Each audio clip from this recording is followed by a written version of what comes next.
ನಮಸ್ಕಾರ. ಕರ್ನಾಟಕ ಸರ್ಕಾರದ ಆದೇಶದಂತೆ ಪರಿಶಿಷ್ಟ ಜಾತಿಯ ಸಮೀಕ್ಷೆಯನ್ನು ನಡೆಸಲು ಆದೇಶಿಸಿದ್ದು, ಅದರಂತೆ ಮಾನ್ಯ ನ್ಯಾಯಮೂರ್ತಿಗಳಾದ ನಾಗಮೋಹನ್ ದಾಸ್ ಏಕಸದಸ್ಯ ಆಯೋಗದಿಂದ ಸದರಿ ಸಮೀಕ್ಷೆಯನ್ನು ಆನ್ಲೈನ್ ಮುಖಾಂತರ ನಡೆಸಲು ನಿರ್ದೇಶಿಸುತ್ತಾರೆ. ಈ ಆನ್ಲೈನ್ ಮುಖಾಂತರ ಸದರಿ ಸಮೀಕ್ಷೆಯನ್ನು ನಡೆಸಲು ಮೊಬೈಲ್ ತಂತ್ರಾಂಶವನ್ನು ಅಭಿವೃದ್ಧಿಪಡಿಸಲು ಈ ಆಡಳಿತ ಇಲಾಖೆಯ ಡೈರೆಕ್ಟರೇಟ್ ಆಫ್ EDCSಗೆ ನಿರ್ದೇಶಿಸಿರುತ್ತಾರೆ. ಅದರಂತೆ EDCSನಿಂದ ಮೊಬೈಲ್ ತಂತ್ರಾಂಶವನ್ನು ಅಭಿವೃದ್ಧಿಪಡಿಸಲಾಗಿದ್ದು, ಇಂದು ಈ ಒಂದು ವಿಡಿಯೋದಲ್ಲಿ ಈ ಸದರಿ ಸಮೀಕ್ಷೆಯ ದತ್ತಾಂಶವನ್ನು ಮೊಬೈಲ್ನಲ್ಲಿ ಯಾವ ರೀತಿಯಲ್ಲಿ ದತ್ತಾಂಶವನ್ನು ಶೇಖರಿಸಬೇಕನ್ನೋದು ಈ ವಿಡಿಯೋದಲ್ಲಿ ನಾವು ಇವತ್ತು ನೋಡೋಣ. ನಾನು ಮಹಾವೀರ್, ಉಪನಿರ್ದೇಶಕ EDCS. ಈ ಒಂದು ವಿಡಿಯೋದಲ್ಲಿ ಈ ಸದರಿ ಮೊಬೈಲ್ ತಂತ್ರಾಂಶವನ್ನು ಬಳಕೆಯ ಕುರಿತು ತಿಳಿಸಿಕೊಡಲಿದ್ದೇನೆ. ಮೊಟ್ಟ ಮೊದಲನೆಯದಾಗಿ ಈ ಮೊಬೈಲ್ ಆ್ಯಪ್ನನ್ನು ಯಾವ ರೀತಿ ನಾವು ಡೌನ್ಲೋಡ್ ಮಾಡ್ಕೊಳ್ಬೇಕೆಂದರೆ scheduledcastesurvey.karnataka.gov.in ಈ ಒಂದು ಸದರಿ ವೆಬ್ಸೈಟ್ಗೆ ವಿಸಿಟ್ ಮಾಡಿದಲ್ಲಿ ಈ ಒಂದು ವೆಬ್ಸೈಟ್ನಲ್ಲಿ ಮೊಬೈಲ್ ತಂತ್ರಾಂಶವನ್ನು ನಾವು ಅಪ್ಲೋಡ್ ಮಾಡಿರ್ತೇವೆ.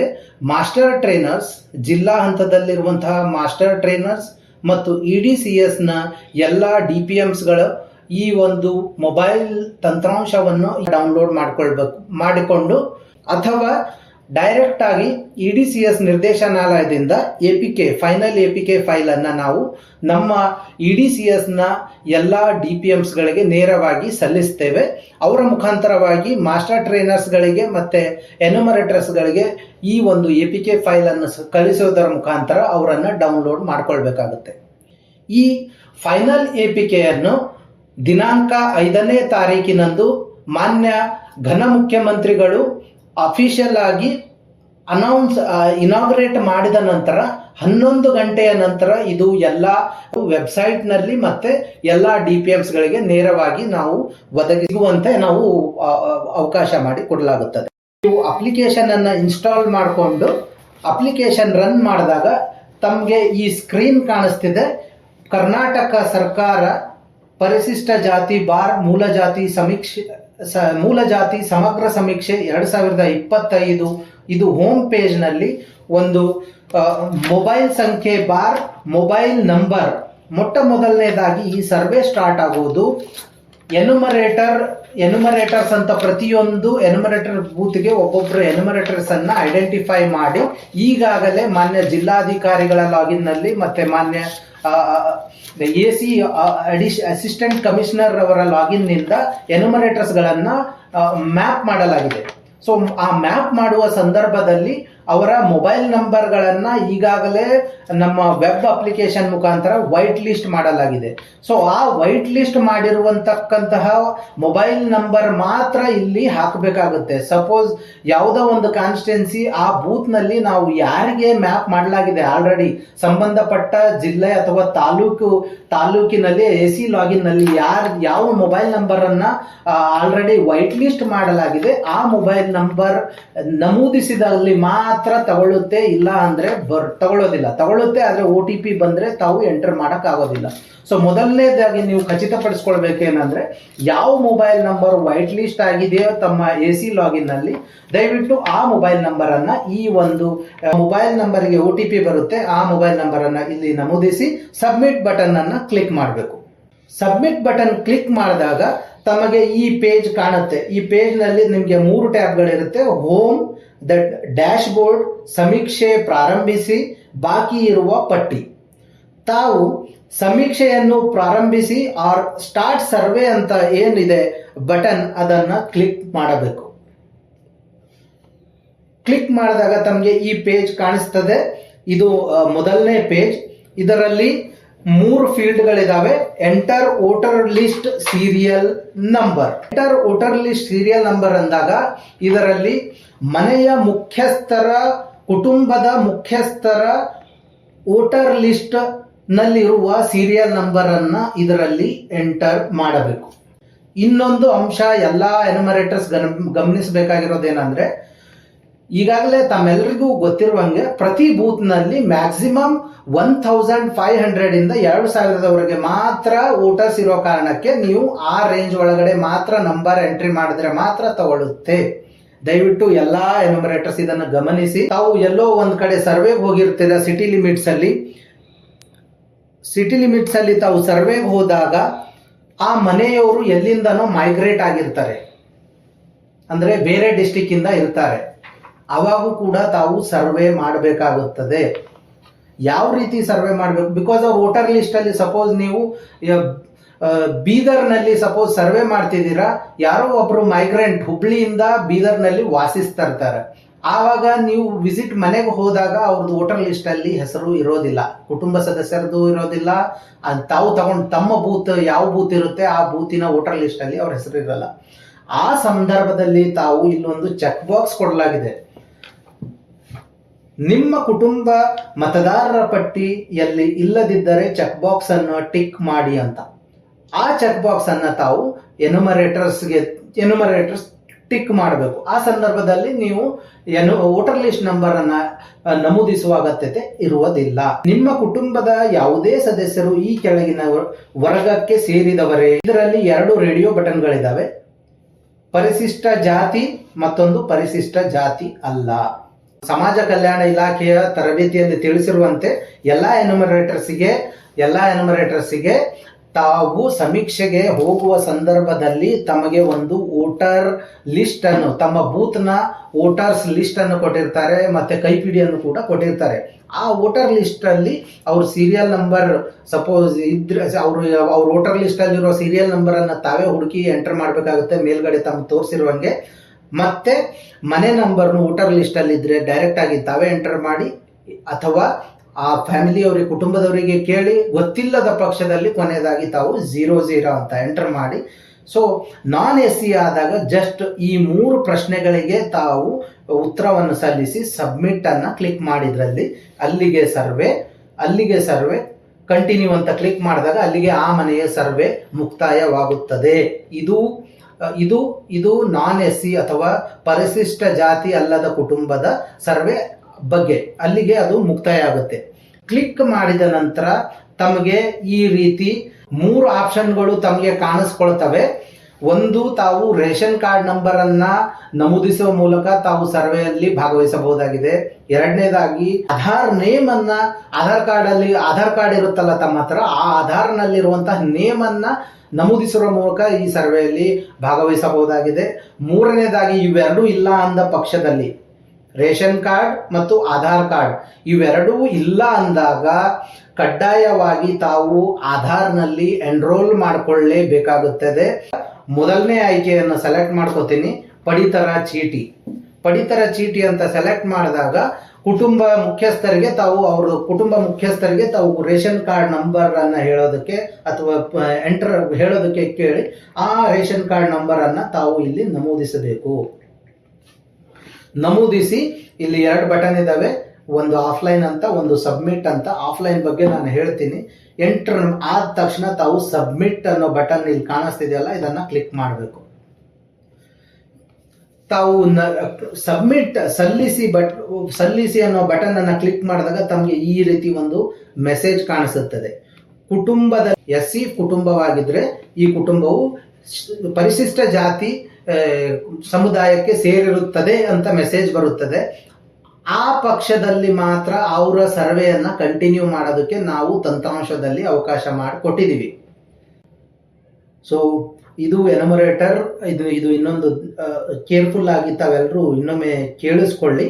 ಈ ರೀತಿ ಮೆಸೇಜ್ ಬಂದಾಗ ಸದರಿ ಕುಟುಂಬವು ಪರಿಶಿಷ್ಟ ಜಾತಿಗೆ ಸೇರಿರುತ್ತದೆ ಅಂತ ಮೆಸೇಜ್ ಬಂದಾಗ ನಾವು ಇವರನ್ನ ಸರ್ವೆಯಲ್ಲಿ ಕಂಟಿನ್ಯೂ ಮಾಡೋದಕ್ಕೆ ಅವಕಾಶ ಮಾಡಿಕೊಡ್ತಿದ್ದೀವಿ. ಇಲ್ಲಿ ಕಾಣಿಸ್ತಿದೆ ಕ್ಯಾನ್ಸಲ್ ಮತ್ತೆ ಕಂಟಿನ್ಯೂ ಅಂತ ಬಟನ್ಸ್. ಕಂಟಿನ್ಯೂ ಅನ್ನೋದನ್ನ ತಾವು ಕ್ಲಿಕ್ ಮಾಡಬೇಕು. ನೋಡಿ, ತಾವೆಲ್ಲ ಸ್ಕ್ರೀನ್ ಮೇಲೆ ನೋಡ್ಬೋದು. ಕಂಟಿನ್ಯೂ ಅಂತ ಕ್ಲಿಕ್ ಮಾಡಿದ ತಕ್ಷಣ ತಮ್ಮ ರೇಷನ್ ಕಾರ್ಡ್ ಎಂಟರ್ ಮಾಡಿದಾಗ ರೇಷನ್ ಕಾರ್ಡ್ ನಂಬರ್ ಅನ್ನ ನಾವು ಕುಟುಂಬ ದತ್ತಾಂಶ, ಕುಟುಂಬ ಏನು ಡೇಟಾಬೇಸ್ ಇದೆ ಆ ಕುಟುಂಬ ಡೇಟಾಬೇಸ್ಗೆ ತಮ್ಮ ರೇಷನ್ ಕಾರ್ಡ್ ನಂಬರ್ ಅನ್ನ ಸಲ್ಲಿಸಿ ಅಲ್ಲಿರುವಂತಹ ಸಂಪೂರ್ಣ ಮಾಹಿತಿಯನ್ನು ನಾವು ಫೆಚ್ ಮಾಡ್ತಿದ್ದೀವಿ, ಪಡೆದುಕೊಳ್ತಿದ್ದೀವಿ. ಆ ಪಡೆದುಕೊಂಡು ತಮಗೆ ಇಲ್ಲಿ ಡೈರೆಕ್ಟ್ ಆಗಿ ಡಿಸ್ಪ್ಲೇ ಮಾಡ್ತಿದ್ದೀವಿ. ಮುಖ್ಯವಾಗಿ ಕುಟುಂಬ ಸದಸ್ಯರು ಈ ಲಿಸ್ಟ್ ಅಲ್ಲಿ 4 ಜನ ಸದಸ್ಯರಿದ್ದಾರೆ. ಅದರಲ್ಲಿ ಗಂಡಸರು ಯಾರಿರ್ತಾರೆ ಅವರನ್ನ ಮಾತ್ರ ತಾವು ಕುಟುಂಬ ಸದಸ್ಯರನ್ನಾಗಿ ಸೆಲೆಕ್ಟ್ ಮಾಡಬೇಕು. ಬಿಕಾಸ್ ನಾನು ಈಗಾಗಲೇ ಹೇಳದಂಗೆ ಜಾತಿಯು ತಂದೆಯಿಂದ ಮುಂದಿನ ಪೀಳಿಗೆಗೆ ಅದೇ ಸೇಮ್ ಬರುತ್ತೆ. ಓಕೆ, ಸೊ ಈ ಕೇಸಲ್ಲಿ ನೋಡಿ 4 ಜನ ಸದಸ್ಯರಿದ್ದಾರೆ. ಬೈ ಡಿಫಾಲ್ಟ್ ಅವರು ನೀವು ಯಾರ ಮನೆಗೆ ಹೋಗಿರ್ತೀರ, ಭೇಟಿ ಮಾಡಿರ್ತೀರ, ಅವರನ್ನೇ ಕೇಳಿ. 4 ಜನ ಸದಸ್ಯರಲ್ಲಿ ಕುಟುಂಬದ ಮುಖ್ಯಸ್ಥರು ಯಾರು, ಆ ಮೇಲ್ ಮೆಂಬರ್ಸ್ ಯಾರು ಇರ್ತಾರೋ ಅದರಲ್ಲಿ ಒಬ್ಬರನ್ನ ತಾವು ಕುಟುಂಬ ಸದಸ್ಯರನ್ನಾಗಿ ಚೂಸ್ ಮಾಡಬಹುದು. ಇಲ್ಲಿ ನೋಡಿ ಕುಟುಂಬ ಮುಖ್ಯಸ್ಥರನ್ನು ನಿಯೋಜಿಸಿ ಅಸೈನ್ ಹೆಡ್ ಆಫ್ ಫ್ಯಾಮಿಲಿ ಅಂತ ಬರುತ್ತೆ. ಬೈ ಡಿಫಾಲ್ಟ್ ಬಂದಿದೆ ಇಲ್ಲಿ. ಬಿಕಾಸ್ ಈ ಒಂದು ಕುಟುಂಬದಲ್ಲಿ ಮೇಲ್ ಹೈಯೆಸ್ಟ್ ಏಜ್ ಇರುವಂತವರು ಉಮೇಶ್ ಅವರಿಗೆ ಡೈರೆಕ್ಟ್ ಬೈ ಡಿಫಾಲ್ಟ್ ಕೊಟ್ಟಿದ್ದೀವಿ. ತಮಗೊಂದು ಪ್ರಶ್ನೆ ಬರ್ಬೋದು, ಕುಟುಂಬದಲ್ಲಿ ಯಾವುದೇ ಮೇಲ್ ಮೆಂಬರ್ಸ್ ಇಲ್ಲ, ತಾಯಿ ಮತ್ತು ಮಗಳು ಮಾತ್ರ ಇರ್ತಾರೆ, ಆ ಸಂದರ್ಭದಲ್ಲಿ ಏನ್ ಮಾಡಬೇಕು? ಆ ಸಂದರ್ಭದಲ್ಲಿ ತಾವು ಅವರ ಬರೀ ಮಹಿಳೆಯರು ಮಾತ್ರ ಇದ್ದಾಗ ತಮಗೆ ಅವಕಾಶ ಇರುತ್ತೆ. ಅವ್ರು ಯಾರಿಗೆ ಹೇಳ್ತಾರೋ ಅವರಿಬ್ಬರಲ್ಲಿ ಒಬ್ಬರನ್ನು ಮಹಿಳೆಯರನ್ನು ಬೇಕಿದ್ರು ಕೂಡ ಮಾಡಬಹುದು. ಇವರನ್ನ ಕುಟುಂಬದ ಮುಖ್ಯಸ್ಥರನ್ನಾಗಿ ನಾನು ಸೆಲೆಕ್ಟ್ ಮಾಡ್ತಿದ್ದೀನಿ. ಈ ಬಟನ್ ನಲ್ಲಿ ಕ್ಲಿಕ್ ಮಾಡಿದಾಗ ತಾವು ಇಲ್ಲಿ ಕೇಳುತ್ತೆ ಕಂಟಿನ್ಯೂ ಅಂತ ಕ್ಲಿಕ್ ಮಾಡಬೇಕು. ಕಂಟಿನ್ಯೂ ಕ್ಲಿಕ್ ಮಾಡಿದಾಗ ಕ್ಲಿಕ್ ಆದ್ಮೇಲೆ ಈ ಕೆಳಗಡೆ ಬ್ಲೂ ಕಲರ್ ಬಟನ್ ಸಮೀಕ್ಷೆ ಸರ್ವೆ ಅಂತ ಇದೆಯಲ್ಲ, ಈ ಬಟನ್ ಅನ್ನು ತಾವು ಕ್ಲಿಕ್ ಮಾಡಿದಾಗ ಮತ್ತೆ ಕೇಳುತ್ತೆ ದಯವಿಟ್ಟು ಕುಟುಂಬ ಸದಸ್ಯರನ್ನ ದೃಢೀಕರಿಸಿ. ಇನ್ನೊಮ್ಮೆ ನಿಮ್ಗೆ ಈ ಒಂದು ಮೆಸೇಜ್ ಬರುತ್ತೆ, ನೋಟ್ ಬರುತ್ತೆ. ಅಂದ್ರೆ ತಮ್ಮ ಸದಸ್ಯರೆಲ್ಲ ಕರೆಕ್ಟ್ ಇದಾರಾ ಇಲ್ಲ ಎಲ್ಲ ಇಲ್ಲೇ ಬರುತ್ತೆ. ತಾವು ಇನ್ನೊಮ್ಮೆ ಪರಿಶೀಲಿಸಿ ಈ ಬಟನ್ ಅನ್ನ ಪ್ರೆಸ್ ಮಾಡಬೇಕಾಗುತ್ತೆ. ಇನ್ನೊಂದು ಮಾಹಿತಿ ತಮ್ಮೆಲ್ಲರಿಗೂ, ಈ ಕುಟುಂಬದಲ್ಲಿ 4 ಜನ ಸದಸ್ಯರು ನಮಗೆ ಡೇಟಾ ಕುಟುಂಬದಿಂದ ಬಂದಿದೆ. ಇನ್ ಕೇಸ್ ತಮ್ಮ ಮನೆಯಲ್ಲಿ ಹೊಸದಾಗಿ ಮಗು ಹುಟ್ಟಿದರೆ ಅಥವಾ ಯಾರಾದ್ರೂ ಮದುವೆಯಾಗಿ ಮನೆಗೆ ಬಂದಾಗ ಆ ಸಂದರ್ಭದಲ್ಲಿ ತಮಗೆ ಇನ್ನೂ ಹೆಚ್ಚಿನದಾಗಿ ಯಾರಾದ್ರೂ ಮೆಂಬರ್ಸ್ ಇದ್ರೆ ಅಪ್ ಟು 2 ಮೆಂಬರ್ಸ್ ಅನ್ನ ಕುಟುಂಬ ಸದಸ್ಯರನ್ನ ಸೇರಿಸುವುದಕ್ಕೆ ಇಲ್ಲಿ ಅವಕಾಶ ಇರುತ್ತೆ. ತಾವು ನೋಡಬಹುದು ಇಲ್ಲಿ ಆಡ್ ಮೆಂಬರ್ ಅಂತ ಆಪ್ಷನ್ ಇದೆ. ಈ ಆಡ್ ಮೆಂಬರ್ ಅಂತ ಆಪ್ಷನ್ ಅನ್ನ ಯೂಸ್ ಮಾಡಿ ಅವರ ಹೆಸರು, ಹುಟ್ಟಿದ ದಿನಾಂಕ, ಲಿಂಗವನ್ನ ಎಂಟ್ರಿ ಮಾಡಿ ಓಕೆ ಅಂತ ಕೊಟ್ಟಾಗ ತಮ್ಮದು ಸದಸ್ಯರನ್ನ ಆಡ್ ಮಾಡೋದಕ್ಕೆ ಅವಕಾಶ ಇರುತ್ತದೆ. ನಿಯಮಗಳು, ಷರತ್ತುಗಳನ್ನು ಒಪ್ಪಿ ಪ್ರೊಸೀಡ್ ಅಂತ ತಾವು ಚೆಕ್ ಬಾಕ್ಸ್ ಅನ್ನ ಸೆಲೆಕ್ಟ್ ಮಾಡಿ ಪ್ರೊಸೀಡ್ ಅಂತ ಕೊಟ್ಟಾಗ ಇಲ್ಲಿಂದ ಆಕ್ಚುಯಲ್ ಸರ್ವೆ ಸ್ಟಾರ್ಟ್ ಆಗುತ್ತೆ. ಪ್ರಶ್ನಾವಳಿಗಳು ಇಲ್ಲಿಂದ ಸ್ಟಾರ್ಟ್ ಆಗುತ್ತೆ. ಇದರಲ್ಲಿ ಏನಿರುತ್ತೆ ಅಂತಂದ್ರೆ ವೈಯಕ್ತಿಕ ದತ್ತಾಂಶ ಪ್ರಕ್ರಿಯೆ ಬಗ್ಗೆ ಸೂಚನೆ.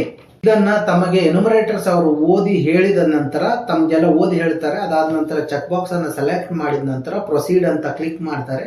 ಅವಾಗ ಇಲ್ಲಿಂದ ಆಕ್ಚುಯಲ್ ಸರ್ವೆ ಸ್ಟಾರ್ಟ್ ಆಗುತ್ತೆ. ಕುಟುಂಬದ ಸದಸ್ಯರ ಭಾವಚಿತ್ರವನ್ನ ಎನ್ಯುಮರೇಟರ್ ಸಮೀಕ್ಷೆ ಯಾರು ಗಣತಿದಾರರಿದ್ದೀರ ತಾವು ಅವರ ಒಂದು ಭಾವಚಿತ್ರವನ್ನ ತೆಗೆಯಬೇಕು. ಡೈರೆಕ್ಟ್ ಆಗಿ ತಮ್ಮ ಮೊಬೈಲ್ನಿಂದ ಭಾವಚಿತ್ರವನ್ನು ತೆಗೆದಾಗ ಇಮಿಡಿಯೇಟ್ ಆಗಿ ನೀವು ನೋಡಬಹುದು ಸ್ಕ್ರೀನ್ ಮೇಲೆ ಆ ಭಾವಚಿತ್ರದ ಲ್ಯಾಟಿಟ್ಯೂಡ್, ಲಾಂಗಿಟ್ಯೂಡ್ ಅದನ್ನ ಕೂಡ ಅಲ್ಲೇ ಪ್ರತಿಯೊಂದು ಮನೆಯದ್ದು ಕೂಡ ತಾವು ಒಂದು ಭಾವಚಿತ್ರ ತೆಗೆದಾಗ ಅಲ್ಲೇ ತಮಗೆ ಸ್ಕ್ರೀನ್ ಮೇಲೆ ಕಾಣಿಸ್ತದೆ. ಅದಾದ ನಂತರ ನೀವು ನೋಡಬಹುದು ಕುಟುಂಬದ ಪಡಿತರ ಚೀಟಿ ಈಗಾಗಲೇ ತಾವು ಹಿಂದಿನ ಪೇಜ್ನಲ್ಲಿ ನಮೂದಿಸಿರ್ತೀರ, ಅದನ್ನ ಇಲ್ಲಿ ಆಟೋಮೆಟಿಕ್ ಆಗಿ ಬಂದ್ಬಿಡುತ್ತೆ. ಅದಾದ ನಂತರ ನೆಕ್ಸ್ಟ್ ಇಂದ ತಾವು ತಮ್ಮ ಬೂತ್ ನಲ್ಲಿ ಯಾವ ಜಿಲ್ಲೆ ಅದನ್ನೆಲ್ಲ ಸೆಲೆಕ್ಟ್ ಮಾಡ್ಕೊಂಡು ಹೋಗ್ಬೇಕಾಗಿರುತ್ತದೆ. ನಾನು ರ್ಯಾಂಡಮ್ ಆಗಿ ಇಲ್ಲಿ ಸೆಲೆಕ್ಟ್ ಮಾಡಿರ್ತೀನಿ. ಕ್ವಿಕ್ ಆಗಿ ತಾವು ಜಿಲ್ಲೆ ಸೆಲೆಕ್ಟ್ ಮಾಡಿದಾಗ ಅದರ ತಾಲೂಕುಗಳು ಅಲ್ಲೇ ಬರುತ್ತೆ. ತಾವು ಸಂಬಂಧಪಟ್ಟ ತಾಲೂಕುಗಳು ಅದಕ್ಕೆ ಸಂಬಂಧಪಟ್ಟ ಹೋಬಳಿ, ವಿಲೇಜ್ ಎಲ್ಲ ಅಲ್ಲೇ ಡ್ರಾಪ್ ಡೌನ್ ಅಲ್ಲಿ ಬರುತ್ತೆ. ಸಮೀಕ್ಷಾದಾರರು ತಾವು ತಮ್ದೆಲ್ಲ ಜಿಲ್ಲೆ, ತಾಲೂಕು, ವಿಲೇಜ್ ಎಲ್ಲ ತಮಗೆ ಗೊತ್ತಿರುತ್ತದೆ. ತಾವು ಕ್ವಿಕ್ ಆಗಿ ಎಂಟ್ರಿ ಮಾಡ್ಕೊಂಡು ಹೋಗ್ತಿರ್ಬೇಕು. ಅದಾದ ನಂತರ ಈ ವಿಳಾಸನು ಕುಟುಂಬದಲ್ಲಿ ನಮ್ಗೆ ದತ್ತಾಂಶ ಬಂದಿದೆ, ಅದಕ್ಕೆ ಅಲ್ಲಿಂದಾನೇ ನೇರವಾಗಿ ನಮಗೆ ಅಡ್ರೆಸ್ ಎಲ್ಲ ಬಂದ್ಬಿಟ್ಟಿದೆ. ಅದಾದ ನಂತರ ಇಲ್ಲಿ 2 ಮೊಬೈಲ್ ನಂಬರ್ ಇದ್ದಾವೆ. ಅದರಲ್ಲಿ ಕುಟುಂಬದ ಮುಖ್ಯಸ್ಥರ ಮೊಬೈಲ್ ನಂಬರ್ ಕಡ್ಡಾಯವಾಗಿರುತ್ತದೆ. ಆದ ನಂತರ ನೆಕ್ಸ್ಟ್ ಪ್ರಶ್ನೆ ಏನಿದೆ ಇಲ್ಲಿ ತಾವು ನೋಡಬಹುದು, ಕುಟುಂಬ ಮುಖ್ಯಸ್ಥರೊಂದಿಗೆ ಸಂಬಂಧ. ಸಪೋಸ್ ಈ ಕುಟುಂಬದಲ್ಲಿ ನಾವು ಒಬ್ಬರನ್ನ ಮುಖ್ಯಸ್ಥರನ್ನಾಗಿ ಸೆಲೆಕ್ಟ್ ಮಾಡಿದೀವಿ. ಆ ಮುಖ್ಯಸ್ಥರಂತ ಯಾರಿಗೆ ಸೆಲೆಕ್ಟ್ ಮಾಡಿದೀವಿ ಅವರೊಂದಿಗೆ ಉಳಿದ 3 ಈ ಪ್ರಸ್ತುತ ಒಂದು ಸಿನಾರಿಯೋ ತಗೊಂಡಾಗ ಇನ್ನೂ 3 ಜನ ಸದಸ್ಯರಿದ್ದಾರೆ. ಅವ್ರ ಜೊತೆ ಇವ್ರದ್ದು ಸಂಬಂಧ ಏನು. ಸಪೋಸ್ ಅಲ್ಲಿ ಯಾವುದೋ ಒಂದು XYZ ಗೆ ನಾವು ಮುಖ್ಯಸ್ಥ ಅಂತ ಮಾಡಿದೀವಿ, Y ಆ Xಗೆ ಏನಾಗ್ತಾರೆ, Z ಆ Xಗೆ ಏನಾಗ್ತಾರೆ, ಆ ತರ ತಾವು ಚೂಸ್ ಮಾಡ್ಕೊಂಡು ಹೋಗ್ಬೇಕು. ಮುಖ್ಯವಾದ ಪ್ರಶ್ನೆ ಈ ಒಂದು ಸಮೀಕ್ಷೆಯಲ್ಲಿ ಮೊದಲನೇದಾಗಿ ಕುಟುಂಬದ ಮುಖ್ಯಸ್ಥರಾಗಿರುವಂತಹ ಅವರ ನಾವು ಜಾತಿಯನ್ನ ಕೇಳ್ತೀವಿ. ಈಗ ಈ ಜಾತಿಯಲ್ಲಿ 102 ಜಾತಿಯ ಒಂದು ಲಿಸ್ಟ್ ಬರುತ್ತೆ ತಮಗೆ ಡ್ರಾಪ್ ಡೌನ್ ಅಲ್ಲಿ. ತಾವು ನೋಡಿದ್ರಿ ಇವಾಗ ಕ್ಲಿಕ್ ಮಾಡಿದಾಗ 102 ಜಾತಿಗಳ ಲಿಸ್ಟು ತಮಗೆ ಕಾಣಿಸ್ತವೆ. ಅದರಲ್ಲಿ ಮುಖ್ಯವಾಗಿ ನೀವು ಸೀರಿಯಲ್ ನಂಬರ್ 001, 002, 003 ಅಂತ ಯಾರಾದರೂ ಹೇಳಿದ್ರೆ, ಅಂದ್ರೆ ಆದಿ ಆಂಧ್ರ, ಆದಿ ದ್ರಾವಿಡ, ಆದಿ ಕರ್ನಾಟಕ ಅಂತ ಯಾರಾದರೂ ಅವರ ಜಾತಿಯನ್ನ ಹೇಳಿದಾಗ ನೀವು ಮತ್ತೊಮ್ಮೆ ಅವರಿಗೆ ಕೇಳಬೇಕು ತಮ್ಮ ಮೂಲ ಜಾತಿ ಯಾವುದು ಅಂತ. ಮೂಲ ಜಾತಿ ಇಲ್ಲಿ ಕೊಟ್ಟಿರುವಂತಹ 102 ಜಾತಿಗಳೇನಿದಾವೆ ಅದರಲ್ಲಿ ಒಂದು ಕಡ್ಡಾಯವಾಗಿ ಸೆಲೆಕ್ಟ್ ಮಾಡಬೇಕು. ಅವರು ನೇರವಾಗಿ ಯಾವುದೋ ಅವು 3 ಬಿಟ್ಟು 001, 002, 3 ಬಿಟ್ಟು ಬೇರೆ ಯಾವುದೇ ಜಾತಿ ಹೇಳಿದಾಗ ಅವಾಗ ನಿಮಗೆ ಅದು ಪ್ರಶ್ನೆ ಅಲ್ಲಿಗೆ ಮುಕ್ತಾಯ ಆಗುತ್ತೆ. ಅವ್ರ ಮೂಲ ಜಾತಿ ಕೇಳಕ್ ಹೋಗಲ್ಲ, ಅದೇ ಅವ್ರದ್ದು ಮೂಲ ಜಾತಿ ಆಗುತ್ತೆ. ಸೊ ಈ ಒಂದು ಸಮೀಕ್ಷೆಯ ಮೂಲ ಉದ್ದೇಶವೇ ಏನಾಗಿದೆ ಅಂದ್ರೆ ಆದಿ ಆಂಧ್ರ, ಆದಿ ದ್ರಾವಿಡ, ಆದಿ ಕರ್ನಾಟಕ ಅಂತ ಯಾರು ತಮ್ಮ ಜಾತಿಯನ್ನು ಹೇಳ್ತಾರೆ ಅದರಲ್ಲಿ ಅವರ ಮೂಲ ಜಾತಿ ಯಾವುದು ಅಂತ ತಿಳ್ಕೊಳ್ಳುವುದೇ ಈ ಸಮೀಕ್ಷೆಯ ಮೂಲ ಉದ್ದೇಶ ಆಗಿರೋದ್ರಿಂದ ಯಾರೇ ಅವರ ಆದಿ ಆಂಧ್ರ, ಆದಿ ದ್ರಾವಿಡ, ಆದಿ ಕರ್ನಾಟಕ ಜಾತಿ ಹೇಳಿದಾಗ ಅವರ ಮೂಲ ಜಾತಿಯನ್ನ ನೀವು ಕಡ್ಡಾಯವಾಗಿ ಕೇಳಿ ಇಲ್ಲಿ ನಮೂದಿಸಬೇಕು. ಹೆಡ್ ಆಫ್ ದಿ ಫ್ಯಾಮಿಲಿ ಅಂತ ಇದಾರಲ್ವಾ, ಇಲ್ಲಿ ಇವರಿಬ್ರು ಡಾಟರು ಸನ್ ಇದ್ರೆ ಅವರಿಗೆ ಆಟೋಮೆಟಿಕ್ ಆಗಿ ತಂದೆಯ ಜಾತಿಯನ್ನೇ ನಾವು ನೇರವಾಗಿ ಪಾಪ್ಯುಲೇಟ್ ಮಾಡ್ತಿದ್ದೀವಿ. ಅಲ್ಲಿ ತಾವು ಸೆಲೆಕ್ಟ್ ಮಾಡೋದು ಬೇಕಿಲ್ಲ. ವೈಫ್ ಹೆಂಡತಿಗೆ ಮಾತ್ರ ತಾವು ಜಾತಿ ಕೇಳಬೇಕಾಗಿರುತ್ತದೆ. ಯಾಕಂದ್ರೆ ಇಂಟರ್ ಕ್ಯಾಸ್ಟ್ ಆಗೋ ಮ್ಯಾರೇಜ್ ಆಗಿರೋ ಸಂದರ್ಭದಲ್ಲಿ ಅವರಿಗೆ ತಾವು ಜಾತಿಯನ್ನ ಕೇಳಿ ಇಲ್ಲಿ ನಮೂದು ಮಾಡಬಹುದಾಗಿದೆ. ನೀವು ಪರಿಶಿಷ್ಟ ಜಾತಿ ಪ್ರಮಾಣ ಪತ್ರ ಪಡೆದಿರುತ್ತೀರಾ, ಇದು ಬರೀ SR ನೋ ಇದೆಯಾ ಇಲ್ಲ ಅಷ್ಟೇ ಕೇಳಿ. ಪ್ರತಿಯೊಬ್ಬ ಕುಟುಂಬ ಸದಸ್ಯರ ಲಿಂಗ, ವಯಸ್ಸು, ಆಧಾರ್ ಲಿಂಗ, ವಯಸ್ಸು ಸೆಲೆಕ್ಟ್ ಮಾಡಬೇಕಾಗುತ್ತದೆ. ಇಲ್ಲಿ ನಾನು ಎಲ್ಲರದು ಕುಟುಂಬದಿಂದ ಆಲ್ರೆಡಿ ಬಂದಿದೆ ಅವ್ರದ್ದು ಲಿಂಗ, ವಯಸ್ಸು. ಇದಾದ ನಂತರ ಇಲ್ಲಿ ನೋಡಿ ಆಧಾರ್ ಕಾರ್ಡ್ ಸಂಖ್ಯೆ ಅಂತಿದೆ. ಪ್ರತಿಯೊಬ್ಬ ಕುಟುಂಬದ ಅಡಲ್ಟ್ ಮೆಂಬರ್ ಏನಿರ್ತಾರೆ ಅವರಿಗೆ ಕಡ್ಡಾಯವಾಗಿ ಆಧಾರ್ ಅನ್ನು ನಮೂದಿಸಬೇಕು. ಈ ಕುಟುಂಬದಲ್ಲಿ 4 ಜನ ಇದ್ದಾರೆ. ಇಲ್ಲಿ ಎಲ್ಲ ಸದಸ್ಯರದ ಆಧಾರ್ ನಂಬರ್ ನಮಗೆ ಡೇಟಾಬೇಸ್ ಇಂದ ಸಿಕ್ಕಿದೆ. ಸಪೋಸ್ ಈ 4 ಜನದಲ್ಲಿ ಯಾರ್ದಾದ್ರೂ ಆಧಾರ್ ನಂಬರ್ ನಮಗೆ ಬಂದಿಲ್ಲ, ಈಗ ತಾವು ನೋಡ್ಬೋದು ಇಲ್ಲಿ ಲಾಸ್ಟ್ಗೆ 4 ಡಿಜಿಟ್ ಕಾಣಿಸ್ತಿದೆ ಅಂದ್ರೆ ಅರ್ಥ ಈಗಾಗಲೇ ಅವ್ರದ್ದು ಆಧಾರ್ ನಂಬರ್ ನಮಗೆ ಕುಟುಂಬ ದತ್ತಾಂಶದಿಂದ ಸಿಕ್ಕಿದೆ. ಯಾರಿಗಾದ್ರೂ ಈ ಆಧಾರ್ ನಂಬರ್ ಅವರು ಅಡಲ್ಟ್ ಆಗಿದ್ರು 18 ವರ್ಷದ ವಯಸ್ಸಿಗಿಂತ ಜಾಸ್ತಿ ಇದ್ದು ಅವ್ರಿಗೆ ಆಧಾರ್ ನಂಬರ್ ಕುಟುಂಬದಲ್ಲಿ ಬಂದಿಲ್ಲ ಅಂದ ಪಕ್ಷದಲ್ಲಿ ತಾವು ಗಣತಿದಾರರು ಅವ್ರದ್ದು ಆಧಾರ್ ನಂಬರ್ ಅನ್ನ ಕೇಳಿ ಆ ಆಧಾರ್ ನಂಬರ್ ಅನ್ನ ಇಲ್ಲಿ ಎಂಟ್ರಿ ಮಾಡಿದಾಗ ಡೈರೆಕ್ಟ್ ಆಗಿ ಅವರ ಆಧಾರಿಂದ ನಾವು ವ್ಯಾಲಿಡೇಷನ್ ಮಾಡಿ ಅವ್ರದ್ದು ಒಂದು ಮಾಹಿತಿಯನ್ನ ನಾವು ವ್ಯಾಲಿಡೇಟ್ ಮಾಡ್ತೀವಿ. ಇದು ವೈವಾಹಿಕ ಸ್ಥಾನಮಾನ, ಮ್ಯಾರಿಟಲ್ ಸ್ಟೇಟಸ್. ಪ್ರತಿಯೊಬ್ಬ ಸದಸ್ಯರದ ಮ್ಯಾರಿಟಲ್ ಸ್ಟೇಟಸ್ ಅನ್ನ ತಾವು ಎಂಟರ್ ಮಾಡ್ತಾ ಹೋಗ್ಬೇಕು. ಮ್ಯಾರಿಡಾ, ಅನ್ಮ್ಯಾರಿಡಾ, ಡೈವರ್ಸ್ಡಾ ಏನಿದೆ ಅದರಲ್ಲಿ ಏನು ಅಪ್ಲಿಕೇಬಲ್ ಇದೆ ನಾನಿಲ್ಲಿ ರ್ಯಾಂಡಮ್ ಆಗಿ ಸೆಲೆಕ್ಟ್ ಮಾಡ್ತಿದ್ದೀನಿ. ತಾವು ಅಲ್ಲಿ ಏನು ಹೇಳ್ತಾರೋ ಅದನ್ನು ಸೆಲೆಕ್ಟ್ ಮಾಡಿಕೊಂಡು ಎಂಟ್ರಿ ಮಾಡ್ತಾ ಹೋಗಬೇಕು. ಅದಾದ ನಂತರ ವಿವಾಹದ ಸಮಯದಲ್ಲಿ ವಯಸ್ಸು ಅದನ್ನು ಅವ್ರದ್ದು ಕೇಳಿಕೊಂಡು ಎಂಟ್ರಿ ಮಾಡಿಕೊಂಡು ಹೋಗ್ತಿರ್ಬೇಕು. ಇವೆಲ್ಲ ಇದಾದ ನಂತರ ಎಲ್ಲರದ್ದು ವಯಸ್ಸು ಹಾಕಬೇಕು. ಇದಾದ ನಂತರ ನೆಕ್ಸ್ಟ್ ಪ್ರಶ್ನೆ ಬರುತ್ತೆ, ವಿದ್ಯಾಭ್ಯಾಸದ ವಿವರ, ಎಜುಕೇಷನಲ್ ಡೀಟೇಲ್ಸ್. ಪ್ರತಿಯೊಬ್ಬರ ಸದಸ್ಯರದು ಅವ್ರದ್ದೇನು SSLC ಆಗಿದೆಯಾ, ಇಲ್ಲಿಟ್ರೇಟಾ ಏನಿದೆ ಅದನ್ನು ಸೆಲೆಕ್ಟ್ ಮಾಡಿಕೊಂಡು ಹೋಗ್ತಿರ್ಬೇಕು. ಇಲ್ಲಿ ನೋಡಿ ನಾನು ಮಾಡ್ತಿದ್ದೀನಿ ಕ್ವಿಕ್. ಎಲ್ಲ ಸದಸ್ಯರದು ಅವ್ರದ್ದು ಎಜುಕೇಷನಲ್ ನಾನಿಲ್ಲಿ ಕ್ವಿಕ್ಕಾಗಿ ಹಾಕ್ತಿದ್ದೀನಿ. ತಾವು ಒಬ್ಬೊಬ್ರದ್ದು ಏನೇನಿದೆ ಅಂತ ಕೇಳಿಕೊಂಡು ಹಾಕೊಂಡು ಹೋಗಬೇಕು. ಶಾಲೆಯ ವಿಧ ಅಂತ ಕೇಳ್ತಿದ್ದೀವಿ, ಕನ್ನಡ ಮೀಡಿಯಂ, ಇಂಗ್ಲೀಷ್ ಮೀಡಿಯಂ ಎಲ್ಲಾನು ಡ್ರಾಪ್ ಡೌನ್ ಇದೆ. ಕ್ವಿಕ್ ಆಗಿ ಅದನ್ನು ಸೆಲೆಕ್ಟ್ ಮಾಡಿಕೊಂಡು ಆ್ಯಡ್ ಮಾಡ್ಕೊಂಡು ಹೋಗಬೇಕು. ನೋಡ್ಬೋದು ಇಲ್ಲಿ ಕುಟುಂಬದಲ್ಲಿ ಯಾರಾದರೂ 6 ರಿಂದ 16 ವಯಸ್ಸಿನೊಳಗಿದ್ದು ಶಾಲೆಯನ್ನೇನಾದರೂ ಬಿಟ್ಟಿದ್ರೆ ಅದರನ್ನು ಮಾತ್ರ ಇಲ್ಲಿ ನೀವು ಬಿಟ್ಟಿದ್ರೆ ಡ್ರಾಪ್ಔಟ್ ಆಗಿದ್ರೆ ಡ್ರಾಪ್ಔಟ್ ಎಸ್ ಆರ್ ನೋ ಅಂತ ಕೇಳುತ್ತೆ. ಎಸ್ ಇದ್ರೆ ಎಸ್ ಹಾಕಿ, ನೋ ಇದ್ರೆ ನೋ ಹಾಕಿ. ಶಾಲೆ ಯಾರಾದರೂ ಬಿಟ್ಟಿದ್ರೆ ಮಾತ್ರ ಆ ಪ್ರಶ್ನೆ ಬರುತ್ತದೆ, ಯಾವಾಗ ಬಿಟ್ಟಿದ್ದೀರಾ ಅಂತ. ಬಿಟ್ಟಿಲ್ಲ ಅಂದರೆ ಆ ಪ್ರಶ್ನೆ ತಮಗೆ ಅಪ್ಲಿಕೇಬಲ್ ಆಗೋದಿಲ್ಲ. ನೀವು ಎಂದಾದರೂ 17ರಿಂದ 40 ವರ್ಷದ ನಡುವೆ ನಿಮ್ಮ ಶಿಕ್ಷಣವನ್ನು ಸ್ಥಗಿತಗೊಳಿಸಿದ್ದೀರಾ? 17ರಿಂದ ಕುಟುಂಬದಲ್ಲಿ 40 ವಯಸ್ಸಿನ ಯಾರಾದರೂ ಸದಸ್ಯರಿದ್ದು ಸ್ಕೂಲಿಂದ ಡ್ರಾಪ್ಔಟ್ ಆಗಿದ್ರೆ ಆ ಪ್ರಶ್ನೆ ಇರುತ್ತೆ. ಎಸ್ ಆರ್ ನೋ ಸೆಲೆಕ್ಟ್ ಮಾಡಬೇಕು. ಎಸ್ ಅಂದರೆ ಯಾವ ರೀಸನ್ಗಳು ಬರುತ್ತೆ, ನೋ ಅಂದರೆ ರೀಸನ್ ಬರಲ್ಲ. ಅದನ್ನು ತಾವು ಅವರಿಂದ ಕೇಳಿ ಮಾಹಿತಿಯನ್ನು ಪಡೆದುಕೊಂಡು ಎಂಟ್ರಿ ಮಾಡಬೇಕು. ಇದಾದ ನಂತರ ಮೀಸಲಾತಿ ನೀತಿಯಿಂದ ಪಡೆದಿರುವ ಸೌಲಭ್ಯಗಳು, benefits derived from reservation policy.